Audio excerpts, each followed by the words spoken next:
আসসালামু আলাইকুম রহমতুল্লাহ বারাকাতু। সবাই কেমন আছেন? আশা করি ভালো আছেন। একটা বিষয় আপনারা কি লক্ষ্য করছেন?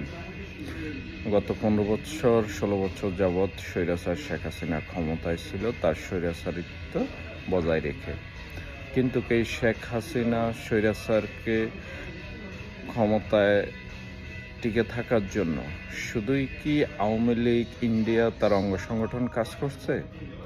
না, এখানে কাজ করছে বিরোধী দলের অনেক লোক, যারা ইন্ডিয়া প্রেমী, যারা শেখ হাসিনার থেকে বিভিন্ন সুযোগ সুবিধা নিয়ে দলের সাথে বেইমানি করে দলের ভিতরে লুকিয়ে থেকে তারা বিভিন্ন আন্দোলন সংগ্রামের তথ্য প্রচার করত শেখ হাসিনার কাছে।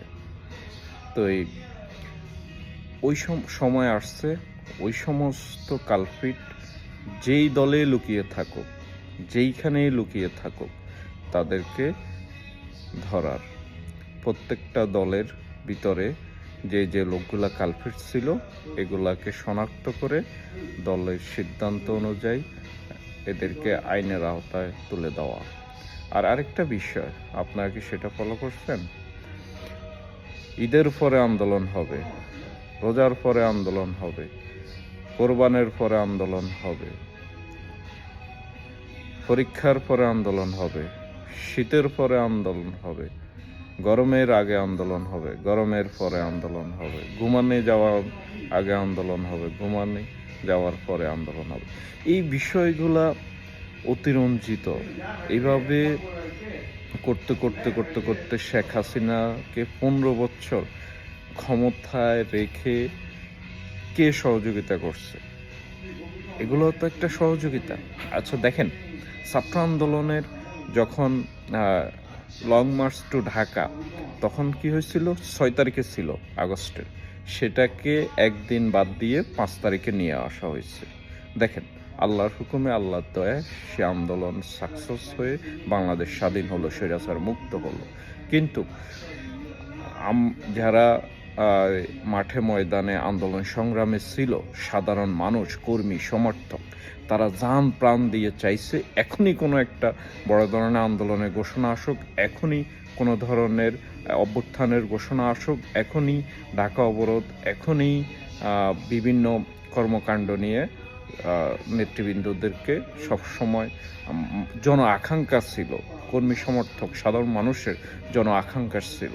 একটা পর্যায়ে যখন দেখলো যে না, বিরোধী দলগুলো তো আমাদের সাথে বেইমানি করতেছে, তারা আজকে আন্দোলন দিবে বলে কালকে আন্দোলন দিবে বলে দিচ্ছে না, তো এই সমস্ত কাজগুলাকে লিঙ্গার করার জন্য, এই সমস্ত বিষয়গুলোকে ঘুরিয়ে পেঁচিয়ে আজ বলি কাল, কাল বলি পরশু, এগুলাকে জন আন্দোলনগুলোকে দমিয়ে রাখার জন্য কে কে কাজ করছে, কোন কোন সংগঠনের ভিতরে এই প্রবণতাগুলো ছিল, কোন দল বাংলাদেশে বিরোধী দলের ভূমিকা পালন করছিল এত বছর, তারা কিভাবে এই আন্দোলনগুলোকে এই দিক থেকে ওই দিক, এই দিক থেকে ওই দিক নিয়ে গেছিল।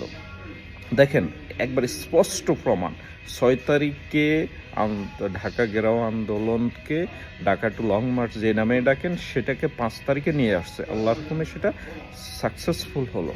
দেখেন, এর আগে এর থেকে আরও বড় ধরনের আন্দোলন ছিল, সেটাকে ঠান্ডা পানি ডালি এগুলোকে শীতল করা হয়েছে, আজকে না কালকে, কালকে না পরশু, এভাবে প্রতি মুহূর্তে প্রতি ক্ষণে ক্ষণে জনমানুষ চাইছিল যে এই দেশে বড় ধরনের একটা বিস্ফোরণ হোক, এই দেশে মানুষ মুক্তি চাইছিল, শেখ হাসিনার পতন চাইছিল। কিন্তু বিরোধী দলের মধ্যে বসে কিছু মানুষ এগুলাকে এদিক সেদিক করে দমায় রাখছে।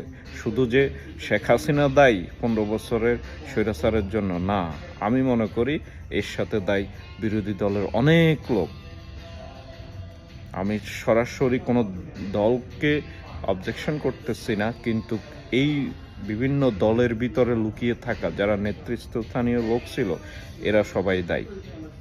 তো আপনারাই ভালো করে জানেন কোন কোন দল দায়ী, কে কে এই সমস্ত পিছনে ছিল। এদেরকে আওয়ামী লীগের সাথে সাথে এদেরও ফাঁসি হওয়া উচিত, কারণ এরাও এই গণহত্যার সাথে জড়িত। আসসালামু আলাইকুম রহমতুল্লাহ বরকাত।